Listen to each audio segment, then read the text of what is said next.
Hello friends, welcome to Rankers Career Point. मैं हूं रवि। जैसा कि हम लोगों ने पिछले क्लासेस में जो है आपको पूरा जो है रेक्टिफायर का जो है हाफ वेव, फुल वेव सारी चीज़ें मैंने कवर कर लिया है। अभी आज का हमारा जो कॉन्सेप्ट है फुल वेव ब्रिज रेक्टिफायर है। क्या? फुल वेव ब्रिज रेक्टिफायर हमें पढ़ना है। फुल वेव ब्रिज रेक्टिफायर के बारे में हमें जानना है, क्या होता है फुल वेव ब्रिज रेक्टिफायर और क्या क्या इसके एडवांटेज डिसएडवांटेज है। बाकी जितने भी हमने कैलकुलेशन बताए थे फुल वेव रेक्टिफायर के, जो सेंटर टैप मेथड में बताया था, कैलकुलेशन इसके सारे वही सेम होने वाले हैं।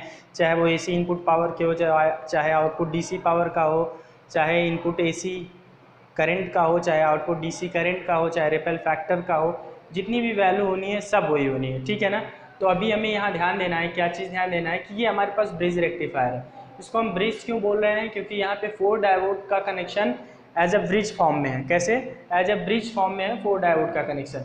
यहाँ एक नॉर्मल ट्रांसफार्मर लगा है, तो सबसे पहला एडवांटेज तो हमारा यही देखने को मिल गया कि सेंटर टैप ट्रांसफार्मर से छुटकारा मिल गया। ठीक है ना? क्योंकि वो कॉस्टली होता है बहुत ज़्यादा, फिलहाल उसको लगाना उतना सही नहीं होता है, प्लस उसकी टैपिंग वगैरह एकदम सेंटर में रखना, ये चीज़ बड़ा डिफिकल्ट होता है कि हम कैसे उसको सेंटर में रखें। अभी यह हमारे पास ब्रिज रेक्टिफायर है, तो ध्यान से समझिएगा। ब्रिज रेक्टिफायर भी फुल वेव रेक्टिफायर है। ये कंप्लीट साइकिल को जो है एसी को डीसी में कन्वर्ट करेगा, पॉजिटिव को भी और निगेटिव को भी। कैसे ये वर्क करेगा ये चीज़ हम लोग देखते हैं, इसका वर्किंग प्रिंसिपल समझते हैं।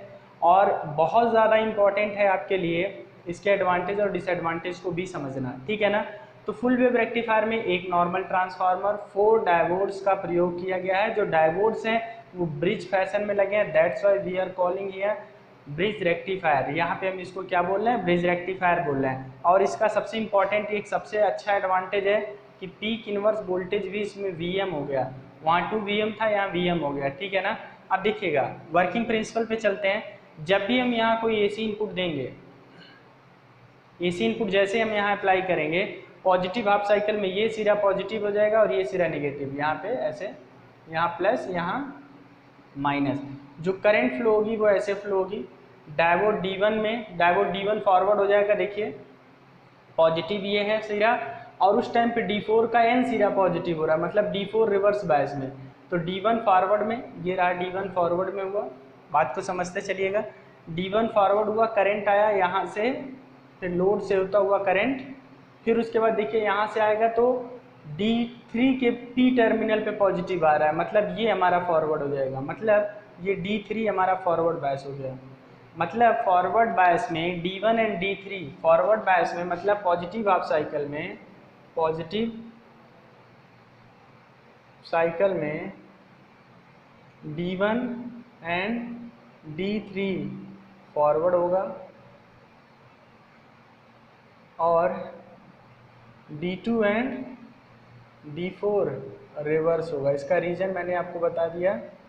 क्यों? क्योंकि जब पॉजिटिव हाफ साइकिल आया तो एनोड D1 और D3 का पॉजिटिव हो रहा है, और इन दोनों का D2 और D4 का कैथोड पॉजिटिव हो रहा है। आपको पता है कि जब भी डायोड का एनोड पॉजिटिव होता है, कैथोड निगेटिव होता है, तब डायोड फॉरवर्ड में होता है।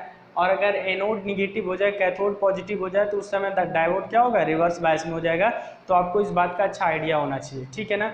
तो यहाँ से इतनी बात समझ में आई कि कैसे हमारा D1 और D3 फॉरवर्ड हुआ, और जब D1 और D3 फॉरवर्ड हुआ तो जो करंट गई वो कहाँ से जा रही है? लोड से होकर के जा रही है, ये प्लस ये माइनस। तो आपको ये पॉजिटिव यहाँ पे मिलेगा, ये D1 एंड D3 की वजह से।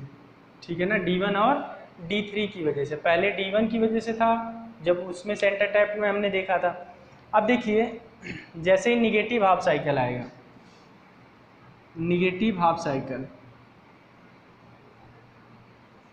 निगेटिव साइकिल में क्या होगा? निगेटिव साइकिल में क्या होगा समझिएगा बात को। यहाँ से करंट जो है रिवर्स चलेगी, करंट यहाँ से चलेगी नीचे से, ये सिरा पॉजिटिव होगा, ये सिरा निगेटिव, तो यहाँ से चलेगा, जिसकी वजह से डायोड D2 पॉजिटिव होगा। और यहाँ से फिर लोड पे देखिए करंट की डायरेक्शन वही है, और फिर D4 से होता हुआ ट्रांसफार्मर के दूसरे पॉइंट पर देखिए यहाँ से निकला करंट, ऐसे गया, फिर लोड से होता हुआ ये रहा। ठीक है ना? तो ये कंप्लीट प्रोसेस होता है किसका? कंप्लीट प्रोसेस किसका होता है? ब्रिज रेक्टिफायर का इन निगेटिव हाफ साइकिल में। ब्रिज रेक्टिफायर इन निगेटिव हाफ साइकिल, ये आपको ध्यान में रखना है। मतलब जैसे ही निगेटिव हाफ साइकिल यहाँ आया, ठीक है ना, जैसे ही यहाँ निगेटिव हाफ साइकिल आया, आपको देखने को क्या मिला, उस टाइम पे आपका जो D1 है और D3 वो आपका रिवर्स बायस में हो गया। क्यों?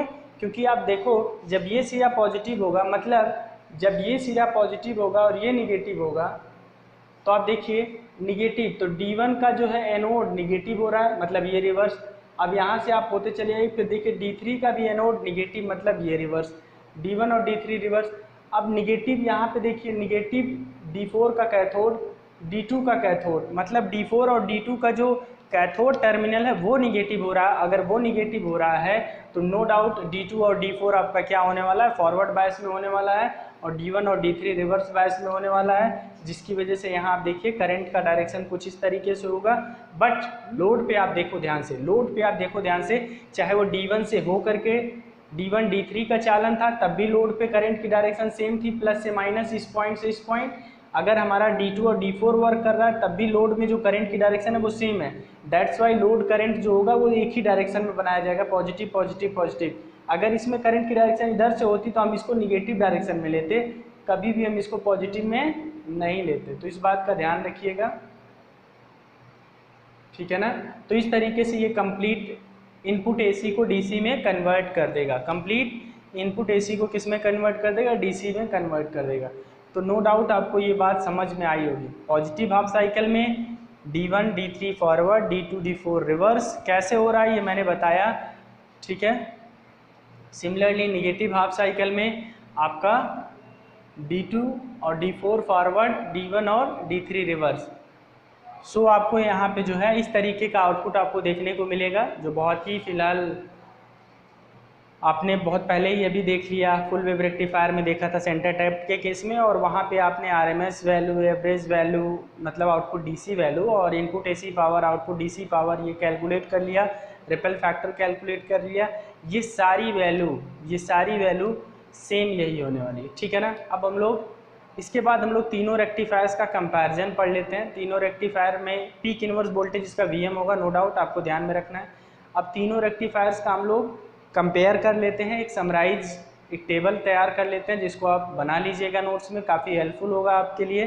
तो फिलहाल अभी हम लोग समराइज देखते हैं, ठीक है ना। इसकी हम लोग समरी देखते हैं कि कैसे ये तीनों रेक्टिफायर जो है एक दूसरे से अलग है। चलिए देखते हैं कंपैरिजन, हम लोग यहाँ पे देखते हैं। फिलहाल ये एक टेबल हमने बनाया है इसमें, जिससे आप इजीली समझ सकते हैं, इसको आप बना लीजिएगा नोट्स में। आप सिर्फ इतना देख करके JEE वगैरह के एग्ज़ाम में जा सकते हैं, कोई ज़रूरी नहीं है आप डिटेल चर्चा करो, आप इतना सिर्फ पढ़ करके JEE एग्ज़ाम में आप इजीली बैठ सकते हैं, क्योंकि यहीं से क्वेश्चन मोस्टली बनता है। अब एक चीज़ यहाँ पे मैं शायद फुल वेव रेक्टिफायर में मिस किया हूँ, इसको मैं आपको थोड़ी देर के लिए बता दूँ कि जो हमारे पास AC सिग्नल होता है, देखिए ये इनपुट होता है और आउटपुट हमें कैसा मिलता है भाई। अब देखिए यहाँ पे इसका टाइम पीरियड कितना था, 2 पाई, मतलब जितने टाइम के बाद सिग्नल अपने आप को पुनः रिपीट करता है, that is the time period, 2 पाई था। यहाँ टाइम पीरियड आप देखिए पाई हो गया, जब टाइम पीरियड आधा हो गया तो फ्रीक्वेंसी क्या हो गई, डबल हो गई। मतलब आप देख पा रहे हैं कि आउटपुट की फ्रीक्वेंसी, जो आउटपुट फ्रीक्वेंसी हो गई वो इनपुट फ्रीक्वेंसी की डबल हो गई। मतलब जो हाफ वेव के अतिरिक्त फुल वेव रेक्टिफायर है, चाहे वो सेंटर टैप्ड हो चाहे वो ब्रिज रेक्टिफायर हो, इसका जो आउटपुट वेव फॉर्म है उसकी जो फ्रीक्वेंसी है इनपुट AC फ्रीक्वेंसी की डबल है। तो ये चीज़ आप ध्यान रखिएगा, ठीक है ना। अब हम लोग देख लेते हैं कंपैरिजन इसका, एक बार फटाफट देख लेते हैं। यहाँ पे आपका दिया गया है कि नंबर ऑफ डायोड्स कितने कितने होते हैं, तो हाफ वेव में 1, सेंटर टैप में 2, ब्रिज में 4। ट्रांसफार्मर नेसेसरी कहाँ होता है, हाफ वेव में नहीं होता है, आप चाहो तो ना लगाओ, लेकिन सेंटर टैप में मस्ट है, होना ज़रूरी है, ब्रिज में no. Maximum efficiency 40.6, 81.2%, 81.2%। Ripple factor half wave में 1.21, फुल वेव में 0.48। आउटपुट फ्रीक्वेंसी हाफ वेव में इनपुट फ्रीक्वेंसी के बराबर होगा। यहाँ पे जो है फिलहाल इनपुट फ्रीक्वेंसी का डबल, इनपुट फ्रीक्वेंसी का double. Finally peak inverse voltage सिर्फ और सिर्फ सेंटर टैप ट्रांसफार्मर में 2 टाइम्स होगा, बाकी आपका क्या होने वाला है, बाकी आपका VM ही होगा। ध्यान रखिएगा, maximum value of the peak half wave और ब्रिज में पीक इनवर्स वोल्टेज होगा, जबकि सेंटर टैप में 2 VM होगा, जो कि एक डिसएडवांटेज है रेक्टिफायर का। पीक इनवर्स वोल्टेज ज़्यादा नहीं होना चाहिए रेक्टिफायर के केस में, ठीक है ना। सो अभी यहाँ पे इतनी बातें हमारी क्लियर हो गई। आपको अच्छा आइडिया मिल गया होगा रेक्टिफायर से रिलेटेड, और क्वेश्चन भी यहीं से ऐसे ही बनेंगे। सो नो डाउट आपको समझ में आई होंगी चीज़ें। फ़िलहाल जहाँ पर भी आपको इसमें दिक्कत होता है आप हमें फ़िलहाल जो है कमेंट सेक्शन में कमेंट करिए, हमें बताइए, और जो भी आपका डाउट्स है वो आप हमसे शेयर करिए। और जाते जाते मैं आपको एक क्वेश्चन के साथ छोड़े जा रहा हूँ, जाते जाते एक क्वेश्चन के साथ मैं आपको छोड़े जा रहा हूँ। आपको सिंपल आपको मैंने पढ़ाया भी है, कुछ पॉइंट्स में आपको सीधे पॉइंट्स में लिखना है कि जर्मेनियम की तुलना में सिलिकॉन बेहतर क्यों होता है। ठीक है, जर्मेनियम की तुलना में सिलिकॉन बेहतर क्यों होता है, मतलब हम लोग ज़्यादा सिलिकॉन प्रेफर करते हैं। क्वेश्चन नंबर फर्स्ट ही। सेकंड क्वेश्चन हमारा होगा, सेकंड क्वेश्चन हमारा है कि हम लोग जब बात करते हैं पी टाइप और एन टाइप मटेरियल की, तो पी टाइप और एन टाइप मटेरियल में पी टाइप में करंट जो फ्लो होता है वो किसकी वजह से होता है, एन टाइप में जो करंट फ्लो होता है वो किसकी वजह से होता है। तो इन दो क्वेश्चंस का आप जवाब देंगे। मैं बहुत सिंपल अभी क्वेश्चन पूछ रहा हूँ, कुछ दिन अभी हम लोगों के जब टॉपिक धीरे धीरे बढ़ते जाएंगे, कवर होते जाएंगे, तो आपको जब अच्छा आइडिया लग जाएगा, मेरे साथ पढ़ने की एक आदत हो जाएगी, तब आप बेहतर क्वेश्चन कर भी पाएंगे, और फिर हम आपको जो है बेहतर से बेहतर इंपॉर्टेंट और टफ से टफ क्वेश्चन आपको देंगे, और आप होमवर्क में उसको करके कमेंट सेक्शन में कमेंट करेंगे। फिलहाल अभी हम जो पढ़ा रहे हैं बस वही पूछ रहे हैं, आगे एक बार कंप्लीट होने के बाद जब नेक्स्ट टाइम क्लास कभी इसकी होगी तो हम डिटेल आपसे कुछ भी पूछ सकते हैं। तो फिलहाल आज की इस वीडियो में इतना ही। वीडियो पसंद आ रहा हो तो वीडियो को लाइक, शेयर और चैनल को सब्सक्राइब करना ना भूलें। Thank you so much.